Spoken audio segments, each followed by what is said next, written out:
Je suis Fabrice de Repas, cofondateur et dirigeant de Trustinsoft. C'est pas du tout une présentation commerciale, néanmoins je fais un petit point sur la société juste pour vous dire voilà ce qu'on fait, quel type de boîte on est. Donc on est une start-up française créée en 2013, on est une spin-off d'un centre de recherche, le commissariat à l'énergie atomique en région parisienne.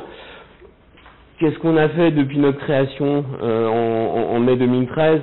On travaille avec par exemple l'autorité de sûreté nucléaire française qui utilise notre techno pour aller voir ce qui se passe dans le logiciel qu'on va trouver sur des réacteurs nucléaires.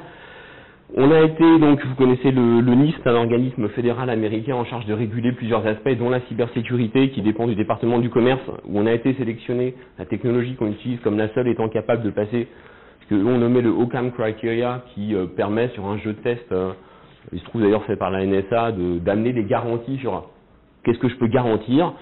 On a des clients comme la Linux Foundation, qui a, suite à Heartbleed, donc la faille dans OpenSSL, a sélectionné 3 sociétés au monde pour faire des outils permettant d'améliorer la qualité de l'open source. Donc on est très fiers de faire partie de ces trois-là. Et on a été nommé en avril dernier dans les 10 boîtes les plus innovantes au monde en cybersécurité à RSA Conférence.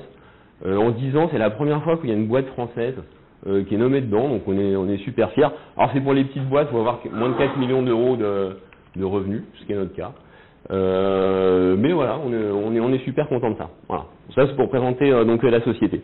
Alors qu'est-ce qu'on fait chez Trustinsoft? Eh ben, notre but c'est de vendre des garanties sur du logiciel. Voilà, c'est ça qu'on fait. Donc quand je parle de garantie, c'est pas garantie financière, c'est garantie au sens mathématique, amenée par des méthodes formelles, et donc c'est plutôt ça sur des parties de système qui vont être sensibles. Donc il ne s'agit pas bien sûr de dire j'ai un truc sans bug, c'est pas du tout ça. Donc le but de mon exposé, ça va être de bien détailler c'est quoi qu'on amène, c'est quoi les garanties qu'on amène, et qu'est-ce que ça peut changer au quotidien dans le monde de la cybersécurité. Voilà, de manière détaillée, pour surtout pas survendre mon truc, c'est pas mon but, mais dire exactement qu'est-ce qu'on peut changer par rapport à aujourd'hui la manière standard dont on valide du logiciel. Alors, petit panorama, donc c'est bien sûr vous connaissez la cybersécurité, c'est juste pour vous donner l'angle sous lequel nous on approche les choses. Voilà, c'est juste ça, il y a plein de choses. Donc l'idée c'est de dire voilà, il y a une intensification des menaces, à commencer des virus, des vers, des botnets. En gros, avec Stuxnet depuis 2010, mais certaines personnes vont dire avant, mais en gros, il y a ce qu'on appelle des Advanced Persistent Threats, c'est-à-dire que s'il y a une menace, s'il y a une faille, il y a des gens qui vont mettre en face des moyens financiers capables de l'activer, d'aller l'exploiter. Nous, ce qu'on dit, à Trustinsoft, on dit c'est le bon moment en fait pour durcir le logiciel et dire voilà, ces failles-là, elles sont pas dedans. Par exemple, j'ai pas de buffer overflow dans ma stack SSL. Un exemple. On pense que ça c'est bien. Voilà. Et donc, l'enjeu, le but de la société, c'est d'être capable de faire changer ces pratiques-là pour arriver à ce niveau de qualité-là. Alors, aujourd'hui, la pratique standard du marché, alors c'est vrai sur une stack SSL, mais c'est vrai sur un hyperviseur, sur d'autres éléments logiciels, c'est moi ce que j'appelle du best effort. C'est bien, c'est déjà bien. Donc, par exemple, avec des outils effectivement comme Fortify, Coverity, Clockwork, on va analyser, par exemple, ces outils, ils vont prendre le code source. En Fortify, il se passe plutôt au niveau du binaire, et on va analyser, on va dire, voilà, peut-être ici, il y a un risque de buffer overflow. Et si on regarde même tous les endroits qui sont indiqués par ces outils-là, on n'est pas sûr qu'il ne reste pas des problèmes ailleurs. Donc, il ne s'agit pas d'une garantie. Nous, ce qu'on fait, c'est qu'on va prendre le code source et on va être capable, de manière exhaustive, en fait, d'aller dire, voilà, on est sûr que dans ce périmètre-là, avec cet usage-là, en compilant sur cette plateforme-là, là, il n'y a pas de buffer overflow. Alors, qu'est-ce qu'on fait? Pourquoi on est capable de faire ça? Il y a déjà des gens, des secteurs qui font ça. Oui, il y a déjà des secteurs où il y a du logiciel qui est critique et, à ma connaissance, il n'y a pas eu de problème lié à ça. Donc, premier exemple, l'avionique. Aujourd'hui, il y a un bout de logiciel entre le pilote et les ailes. Alors, je ne parle même pas de l'autopilote, Je parle juste du logiciel embarqué, donc les commandes de vol d'un avion. C'est du logiciel. Quand je mets mon joystick à droite, le mouvement que va faire les ailes, ça va être piloté par un bout de logiciel. Voilà. Parce que ça permet en gros d'avoir un poids plus léger. C'est pas juste parce que ça les amuse de faire du logiciel, c'est parce que c'est utile. Parce qu'effectivement, après, pour valider ce logiciel, c'est assez coûteux. il y a un référentiel normatif qui permet d'être sûr que les gens qui font des commandes de vol dans les avions, ils produisent du logiciel de bonne qualité. Cette norme, elle s'appelle la DO, donc la dernière version, c'est la DO 78C, voilà, qui est sortie en 2012. Cette dernière version de la DO, en fait, elle favorise l'usage des méthodes formelles, qui sont les outils que nous, on développe et on commercialise. Donc cette société, on l'a créée, je l'ai créée avec deux personnes, Pascal Cloc et Benjamin Monat, en mai 2013, mais en fait derrière on a 10 ans de recherche, on a été chercheurs pendant 10 ans et on a développé en particulier avec Airbus ces technologies-là qu'aujourd'hui on essaime dans d'autres secteurs. En particulier, notre première mise en prod, elle date de 2006 sur la 380. Autre secteur, pareil, même schéma, dans lequel il y a du logiciel, en tout cas en France, c'est les réacteurs nucléaires. Donc là, vous voyez, alors c'est pas un réacteur de production parce qu'on voit l'intérieur, un joli effet Cherenkov bleu. Donc ce qui se passe, c'est que il y a du logiciel, en particulier dans les systèmes d'urgence du réacteur, on va avoir des moments où on va avoir un ordinateur qui va piloter le réacteur, en gros, pour pas que le cœur y fonde. En particulier quand il y a une crise et que les gens calmement se posent pour décider de c'est quoi la liste des bonnes actions à faire. Donc là pareil, on va avoir, c'est à peu près le même schéma que ce qu'on va trouver dans l'aéronautique. On a une autorité de sûreté, voilà, et on a des gens qui vont monter des dossiers très compliqués expliquant pourquoi le logiciel qui est là-dedans, a priori, il n'y a pas de problème. Et donc pareil, on a déployé nos technologies et nos outils dans ce contexte-là. Alors non pas pour les rendre plus sûrs, parce que à la fois que ce soit Areva EDF ou que ce soit Airbus, ils savaient très très bien faire des systèmes avant que nous on existe, qui marchent bien. Nous en fait là-dessus on a même de la réduction de coûts. Voilà. Alors, comment ça marche, quel est le principe, et on va voir comment on peut essayer de décliner ça après sur des choses qui sont sans doute plus proches de vos préoccupations, qui sont des briques logicielles qu'on va trouver dans l'IT. La manière dont ça marche, en fait, au départ, il y a des spécifications. Donc les spécifications, c'est quelqu'un qui va avoir une vue globale du système. Donc je veux un avion qui peut transporter tant de passagers avec telle consommation électrique, par exemple. Et puis après, à l'autre bout de la chaîne, on va avoir quelqu'un qui va coder. Alors bien sûr, entre les deux, voilà, c'est un peu le grand écart. Et donc il y a tout un process très coûteux, très compliqué, de raffinement entre je veux un avion qui transporte 300 personnes et qui consomme pas trop, jusqu'à écrire un bout de code qui va composer les commandes de vol ou qui vont composer d'autres bouts du système. Quand on regarde de près comment ça marche, ce qui est assez impressionnant, c'est justement l'adéquation entre les deux. Donc il faut être sûr que cette spec du haut niveau qu'on va raffiner jusqu'à arriver à du code à un moment, eh ben, elle est bien synchrone, effectivement, synchrone dans le sens, elles veulent bien dire la même chose, où l'une va bien correspondre à un petit bout de ce qui est inclus dans l'autre.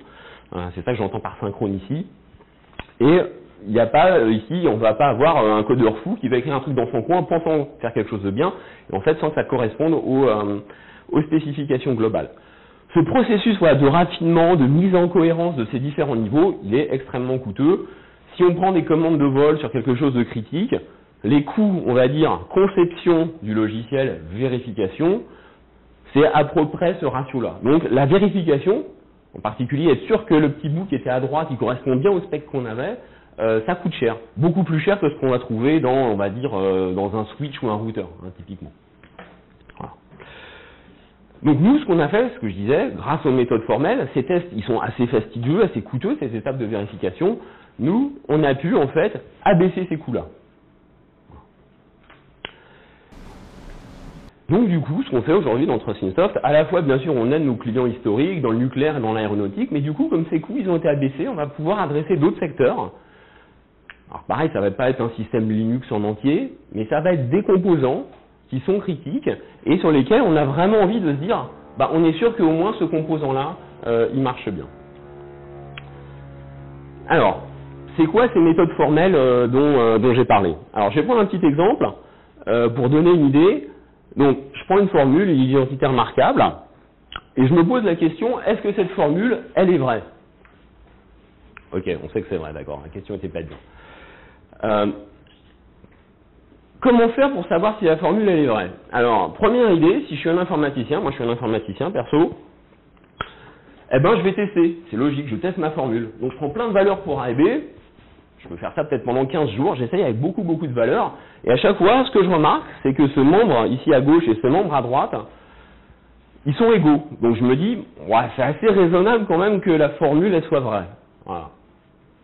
Donc effectivement, aujourd'hui, c'est comme ça qu'on fait pour tester les programmes. Ça marche bien. Voilà, ça marche bien. Et l'autre idée, effectivement, c'est de dire, je vais faire une preuve. Hein, donc, on connaît tous un peu d'algèbre, donc là, c'est facile. Je rentre dans ces termes, voilà, c'est bon, je me dis c'est bon. Donc en gros, dès que j'ai une structure à peu près de corps, je sais que c'est bon, cette formule-là va être vraie. Voilà. Donc nous, ce qu'on essaye de faire, en fait, c'est la même chose, mais sur des programmes. Donc on dit, voilà, au lieu de tester des programmes, on va faire des preuves sur les programmes. Alors, le truc, c'est que les programmes informatiques, surtout si on prend un driver C bas niveau, avec des trucs, des castes dégueulasses dans tous les sens, c'est un peu plus compliqué que l'identité remarquable que j'ai montré là. Voilà. D'où le fait que ce soit pas immédiat et que ce soit aujourd'hui des technos que je vous présente qui sont en émergence et qui commencent de conquérir de plus en plus de monde, mais c'est clairement pas mainstream aujourd'hui. Alors, comment on passe de cette jolie identité remarquable à du logiciel? Je vais vous donner un petit exemple et puis après on verra un truc sur un cas plus entre guillemets réel. Du logiciel, à quoi ça ressemble? Ici, c'est une fonction donc C qui calcule le max entre deux entiers. Hein, donc si x est plus grand que y, je retourne x, sinon je retourne y. Voilà. Ça, c'est du logiciel. Donc ça veut dire que c'est une série de caractères. Je vais transformer ça en des instructions assembleurs qui vont aller tourner sur un microprocesseur. Hein, c'est le concept du logiciel. Voilà, jusque-là, pas de surprise. Nous, ce qu'on fait, on va rajouter des annotations logiques. En fait, au-dessus, donc si vous parlez assez couramment, donc slash étoile, étoile slash, c'est un commentaire, attention, là c'est un commentaire particulier, puisque vous voyez qu'il y a un arrobas, et il est interprété par notre outil. On peut prendre un autre signe aussi, on s'en fout un peu, mais voilà, c'est juste pour dire que c'est pas n'importe quel commentaire. Et là, on va avoir une spécification mathématique qui va donner des propriétés de la fonction. Comme c'est juste au-dessus de la fonction max, ça se rapporte à la fonction. En l'occurrence, ce que ça dit, c'est ensure, je garantis que le résultat, donc il se trouve ici, il y a une petite syntaxe, backslash result, c'est supérieur ou égal à x, et c'est supérieur ou égal à y, et c'est aussi l'un des deux. Bon, c'est une spécification logique. Après, il faut quand même être convaincu que ça, c'est bien la définition de maximum, mais on a déjà réussi à passer dans un mode, on va dire, de spécification. Donc ici, on est dans un monde logique, c'est-à-dire que là, par exemple, ici, je peux parler d'un entier naturel, ou d'un nombre réel. C'est quelque chose, ça a du sens, je suis vraiment dans un monde purement logique. Hein, donc je suis pas ici dans un monde où, au final, ça va se transformer en des bits, en des entiers sur 8 bits. Alors, bien sûr, je peux parler d'entiers sur 8 bits aussi ici, je vous rassure. Mais c'est vraiment un monde mathématique avec des concepts logiques. On peut faire des preuves, on peut faire des lemmes, et voilà. Donc, ça, c'est pour vous donner une idée de la manière dont nous, on amène, effectivement, un raisonnement logique qu'on va plugger sur du logiciel. Alors, je vous rassure, pour utiliser une méthode, il n'y a pas forcément nécessairement besoin de comprendre ce charabia. En particulier, il y a pas mal d'annotations de ce type-là qui sont automatiquement rajoutées par les outils et qui sont cachées. On verra un petit exemple ensuite plus tard. Donc là, alors vous voyez, donc c'est un tout petit peu plus compliqué que mon identité remarquable. Néanmoins, ça reste quand même un exemple jouet, on est d'accord. Alors, juste effectivement pour donner un exemple de comment on peut faire ça pour de vrai. Typiquement, on a pris une stack SSL. Alors, on a publié ce rapport-là quelques semaines avant Heartbleed.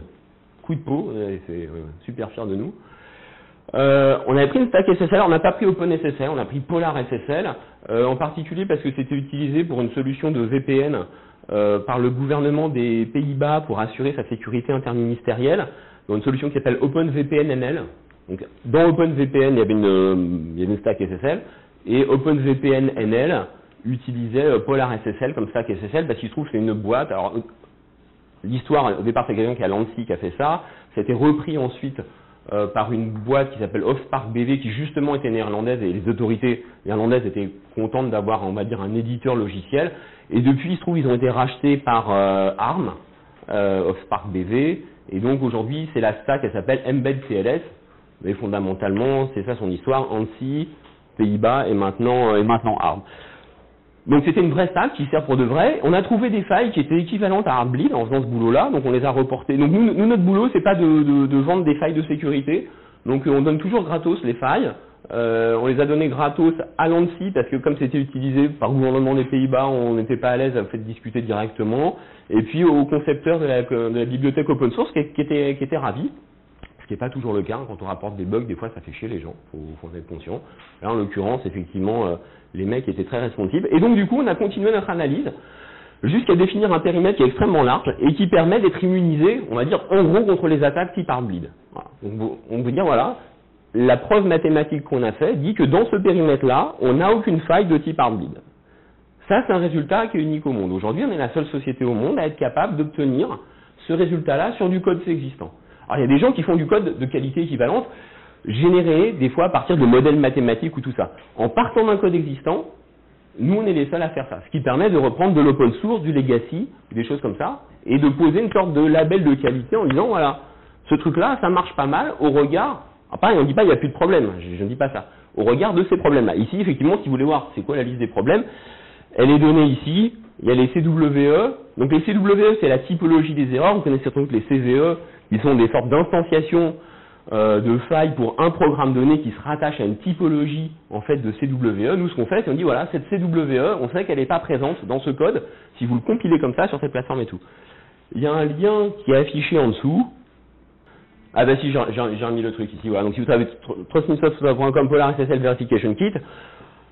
Alors ça c'est sur une vieille version, c'est pas sur la dernière version de Mbed TLS. Si vous voulez sur la dernière version de Mbed TLS, il faut nous envoyer un petit mail.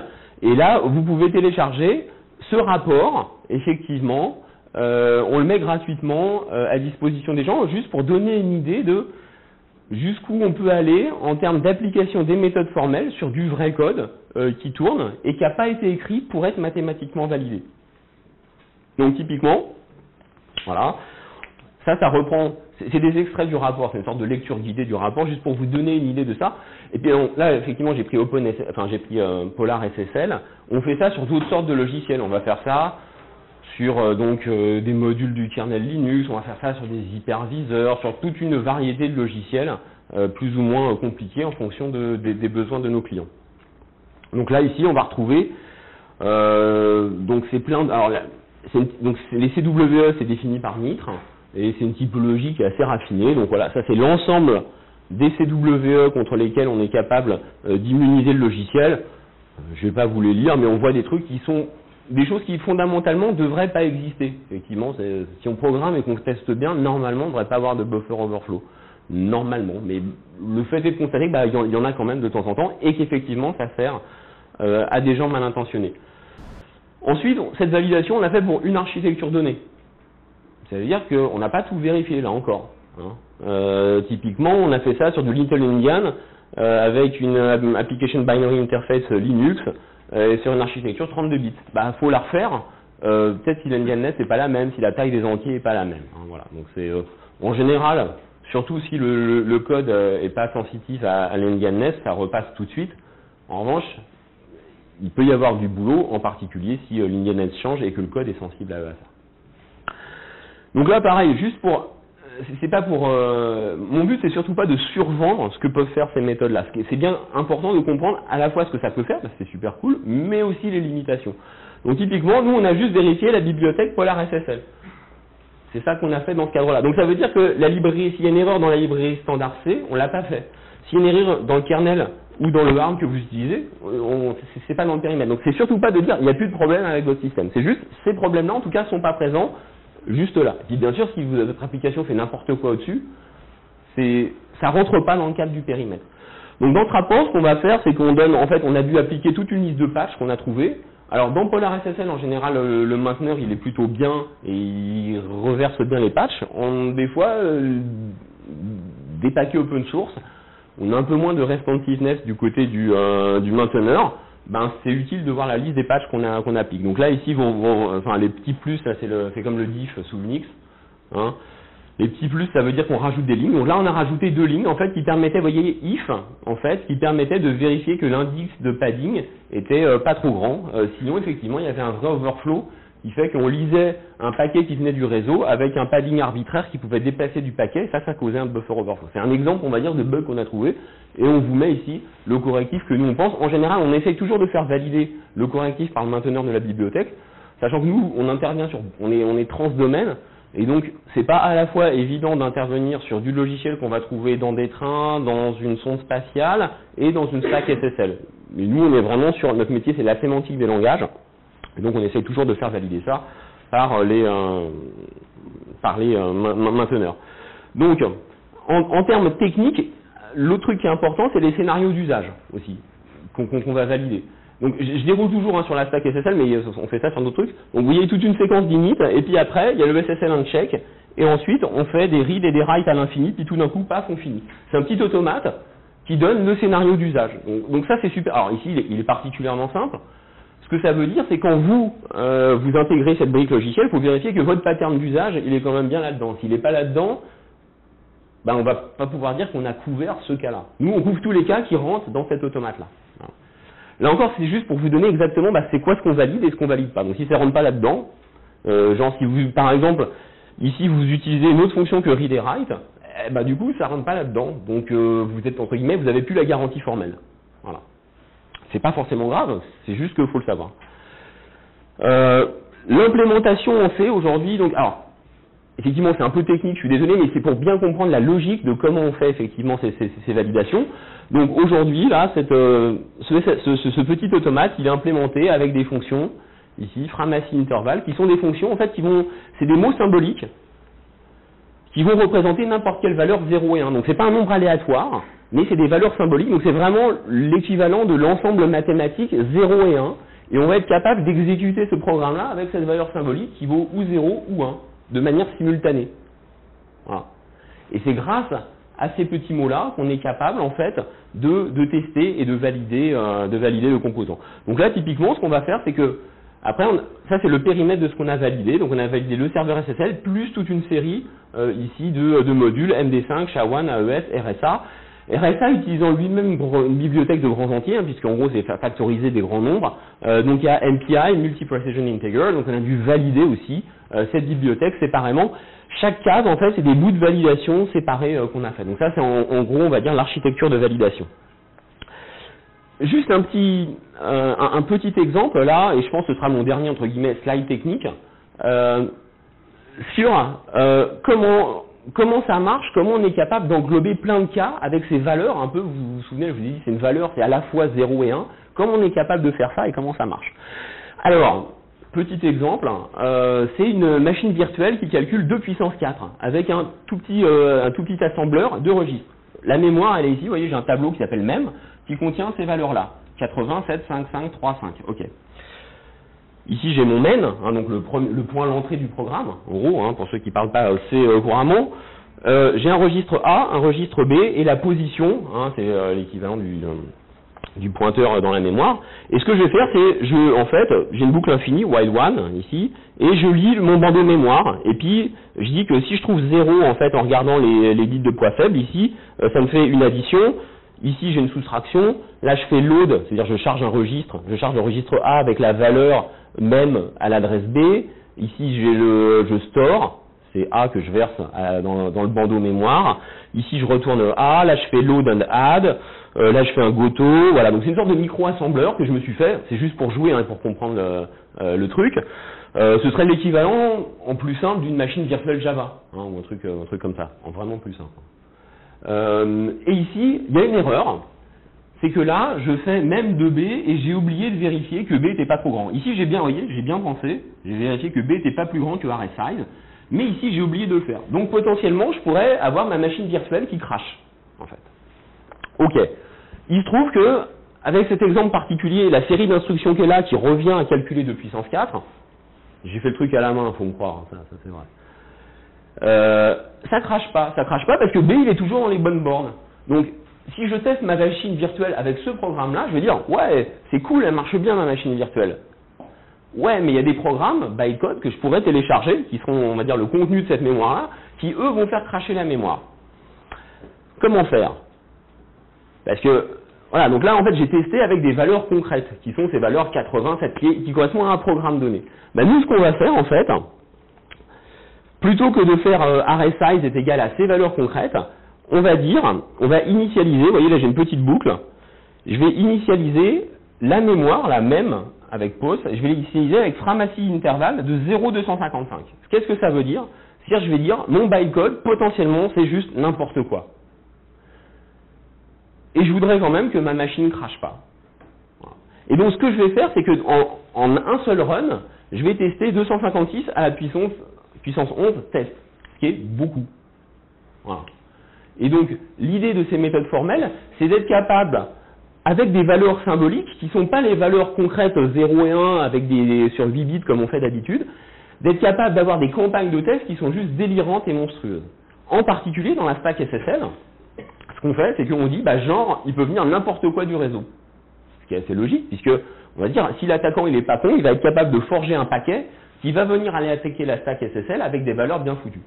Nous, on ne sait pas ce que c'est vraiment ces valeurs bien foutues, on est juste, il peut y avoir n'importe quoi sur le réseau, donc on fait exactement ce truc-là, on dit voilà, c'est n'importe quoi entre 0 et 255 sur chaque octet, on balance ça dans la stack SSL et on voit comment elle réagit. Voilà.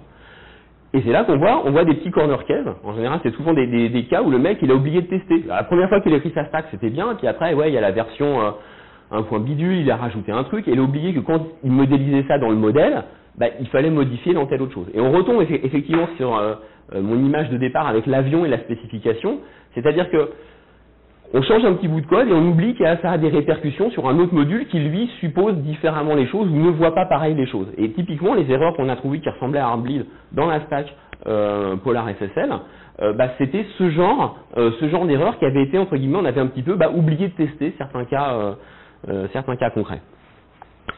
Voilà. Alors, où est-ce qu'on a réussi à déployer ces trucs-là? Alors, il y a déjà des secteurs dans lesquels nous, on n'est pas, qui utilisent les méthodes formelles, en particulier dans les smart cards. Voilà. Comme les gens l'utilisent bien et que ça marche bien, on va aller quand même là où c'est facile pour nous, à l'efficacité. Donc, aujourd'hui, on a démarré aéronautique, nucléaire et défense. C'est les 3 secteurs en 2013. On a réussi à avoir des clients. On était assez contents. Et en gros, on a réussi, chaque année, à rajouter 3 secteurs. Donc, en 2014, on a eu ferroviaire, spatial, télécom. Et puis, en 2015, automotive, à la fois pour de la cyber et puis pour toutes les fonctions de véhicules autonomes. Smart Factories, c'est plus, moi j'appelle ça de l'IoT, c'est le fait d'être capable d'équiper une usine avec des produits qui peuvent être toxiques, dangereux, l'opérer avec des capteurs. Et du coup, si on a des surfaces d'attaque qui sont plus importantes parce qu'il y a du wireless, il y a tout ça, on va vouloir durcir la stack, l'ensemble des stacks qui sont sur les dispositifs IoT.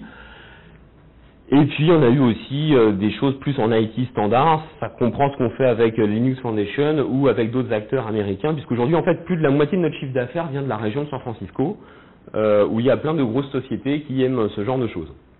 Alors même si on vend plutôt aux États-Unis qu'en France, on n'a pas peur de dire qu'on est français. Pourquoi c'est en France qu'on a une société qui a fait ça? En fait, c'est la rencontre entre deux mondes, je dirais, la logique et le logiciel. Donc on va retrouver la logique en fait qui est plus la partie spécification et le logiciel qui est plus l'implémentation. Il se trouve qu'en fait en France, on a à la fois au niveau logiciel, donc on n'a pas Google, Microsoft, mais on a des gens qui sont très très bons, ceux qui sont mentionnés ici, principalement sur du logiciel qui est embarqué. Et en gros, cette techno-là, elle résulte vraiment à la fois des compétences des centres de recherche. Alors j'ai mis CEA, INRIA, mais il y a aussi bien sûr l'université d'Orsay qui a été très active là-dedans. Et puis différents produits, donc Cog, Ocaml, Y, Altergo, qui résultent de ça. Et Framacy, qui est la version open source de la technologie que nous on commercialise et qui permet d'avoir ces garanties. Alors pourquoi ça? C'est en quoi donc ça vous concerne? En quoi c'est important? L'idée c'est que aujourd'hui, il y a les deux voies en fait qu'on voit, c'est à la fois ça permet de détecter des menaces et de réduire les surfaces d'attaque. Donc ce que je voudrais pas, c'est que vous partiez en disant c'est bon, il y a une méthode miracle qui marche pour tous. C'est pas ça qu'on fait. Nous, c'est plutôt on réduit les surfaces d'attaque. On dit voilà, ce module-là, il n'est pas attaquable par brute force overflow. Et ça déjà, c'est pas mal. Aujourd'hui, on est les seuls à le faire. Typiquement, aujourd'hui, voilà, il n'y a pas d'antivirus au niveau des commandes de vol dans un avion. Dans le Flight Entertainment System, je ne connais pas assez, c'est un peu plus compliqué, je ne sais pas exactement ce qu'il y a. En revanche, dans ce système-là, il n'y a pas d'antivirus, justement parce qu'on va être capable de durcir les spécifications pour être sûr que le système se comporte conformément aux règles que nous, on souhaite avoir. Donc, si je prends effectivement un exemple concret, je prends un tableau de taille 100, et tout d'un coup, si dans mon code, je dis à l'endroit 101, je mets la valeur 43, là on voit qu'il y a un problème parce que j'ai dépassé. Donc ça c'est l'exemple type de buffer overflow, ça on ne veut pas. Alors c'est quoi la spécification d'un truc d'un système comme ça? c'est je veux pas d'overflow. Voilà. Et donc, le truc qu'on va faire, nous, on va mettre dans notre outil, on va juste dire, bah voilà, la spec, c'est je veux pas d'overflow, je prends ce logiciel-là, et je dis, bah, attention, il y a un problème parce que là, il y a un overflow. Voilà. Et c'est juste la capacité à être capable de faire ça qu'on fait, mais qui est déjà pas mal. Alors, quel est l'état d'esprit justement aux États-Unis là-dessus? Donc, il y a eu donc aux États-Unis, a priori, c'est plutôt soit les assureurs, soit les tribunaux qui régulent. Il n'y a pas une régulation forte. Néanmoins, le département du commerce a perçu un intérêt qui était important sur le fait de dire ce serait bien, en particulier parce que pour le commerce électronique c'est quelque chose qui est important, ce serait bien de pouvoir dire au moins ce bout de logiciel on peut vraiment s'appuyer dessus, cette erreur-là elle n'est pas dedans. Et donc la manière dont ils ont fait c'est qu'ils ont procédé à une sorte de compétition entre outils. Donc l'idée c'est on régule pas, il y a une compétition entre outils, c'est public, on peut en parler, voilà. Et donc du coup après comme entre guillemets nul n'est censé ignorer ce que fait les instances fédérales, bah il y a des résultats publics qui sont donnés qui permettent d'évaluer les choses. Après les gens ils appliquent pas, c'est eux qui prennent le risque et ce sera après régulé par soit les tribunaux ou des class actions qui pourront dire quand même c'est pas bien, vous auriez pu un peu faire mieux quoi. Voilà, la preuve il y avait des trucs c'était public puisque l'organisme fédéral NIST il est capable d'organiser une compétition pour dire on peut amener des garanties. Et donc ce qu'ils ont fait c'est qu'ils ont dans la 5e édition du concours SAT ils ont rajouté un nouveau critère qui est justement la capacité à amener des garanties. Voilà. Ça s'appelle donc Occam Soundness Criteria. Donc le jeu de test, on peut en parler, il n'y a pas de souci, donc c'est open source, il est a priori c'est donc fait par la NSA, Juliette 1.2. Le truc qui est rigolo, c'est que du coup on a trouvé des erreurs dedans.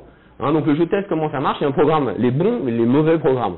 Et on passe ça dans l'outil, et l'outil doit dire ça c'est un bon programme, ça c'est un mauvais programme. Je me souviens donc Pascal, qui est notre directeur scientifique, il était en train de passer des tests, puis tout d'un coup, il était à côté de moi. À l'époque, on était 3 dans la société, on était juste à côté, tous tassés. Et il me dit ah zut, merde, on doit avoir un problème dans l'outil là, parce que le programme il devrait être bon. Et puis on trouve que c'est faux. Et effectivement, en fait, le programme, c'était une erreur. Il était faux, alors qu'il avait été classé dans la catégorie des programmes bons. Alors c'était une erreur vachement subtile, c'était pas évident. Mais après discussion avec le NIST, qui sont les personnes qui opéraient le concours, effectivement, ils ont conclu que oui, c'est nous qui avions raison et il y avait bien une erreur dans ce programme qui était à tort considéré comme bon.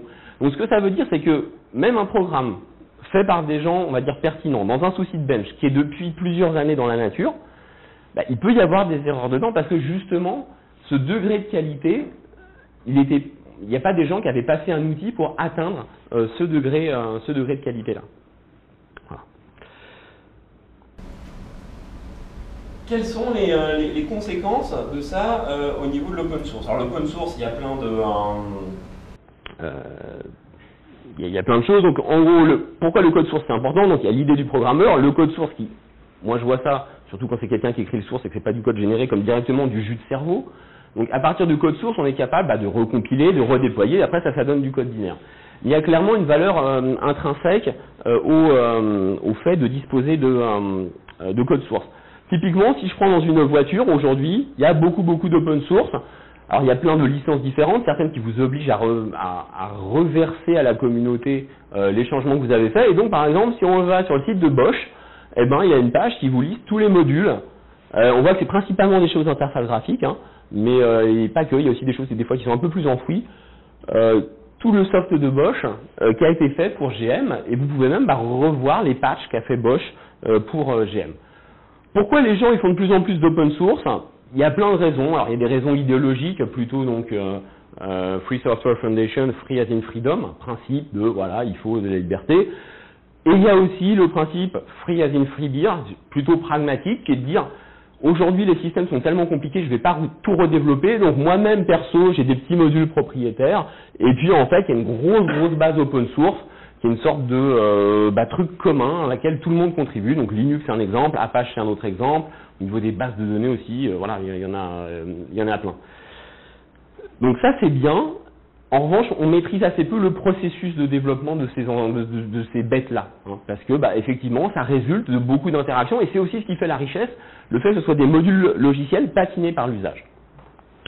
Aujourd'hui, en fait, la plupart des concepts qualité sont ce que j'appelle process-based, c'est-à-dire j'ai bien suivi la recette de cuisine, donc normalement mon gâteau il doit être bon. Et effectivement, il vaut mieux suivre la recette de cuisine pour que le gâteau soit bon ou corresponde à ce qu'on veut. En revanche, quand on ne maîtrise pas du tout le process, comment il faut faire? C'est là où typiquement nous, nos technos sont intéressantes, puisque nous, on ne fait pas du tout du process base, on va prendre le code source et là-dessus, on va être capable de faire de l'assessment de certaines propriétés. Et donc, on est vraiment sur du product base. Et donc, je vais prendre ma bouille et je vais dire, voilà, ce produit, il ne comporte pas de défaut, ou ce défaut-là, pardon, ou ce produit possède bien telle fonctionnalité. Du genre, quand I vaut 4, que la vitesse du vent est supérieure à ça et que j'appuie sur le bouton rouge, alors quelque chose. Voilà. Ça, c'est des propriétés qu'on peut aller jusque prouver. Et donc, du coup, nous, ce pourquoi on milite aussi, c'est le fait de dire, bah voilà, il faut de plus en plus de choses qui soient product-based, c'est-à-dire, on prend le logiciel, on prend le code source et là-dessus, on va valider des choses. Ça n'empêche pas qu'il faut bien sûr aussi du process-based, parce que si on fait n'importe quoi, qu'on n'a pas de traçabilité, ça va vite donner n'importe quoi, et de toute façon, on ne sera pas capable en mesure de faire les preuves. Donc, effectivement, dans cet esprit-là, en disant voilà, il faut renforcer la qualité du code source, CII, Core Infrastructure Initiative, a vu le jour après Heartbleed. Donc ça réunit plusieurs experts, les experts qui sont ici sur la gauche, ça réunit les financeurs ici qui sont sur la droite. Donc des grands groupes, j'allais dire principalement américains. Il y a Fujitsu qui est pas américain, mais voilà, c'est principalement des Américains qui se sont dit voilà, on va verser de l'argent dans la Linux Foundation qui va opérer CII pour faire des outils permettant de rendre le logiciel open source meilleur. Et donc on fait partie des 3 sociétés aujourd'hui qui ont été choisies là-dedans. Donc on est super content. Voilà. Super slogan, à la limite du marketing, attention. Voilà, l'idée c'est de dire, c'est pas juste d'avoir confiance, par exemple dans le process, c'est bien, il faut, mais l'idée c'est vraiment d'aller au-delà en ayant des garanties. Nous c'est ça qu'on pousse comme vision et que j'ai essayé de vous présenter aujourd'hui. Voilà, je vous remercie.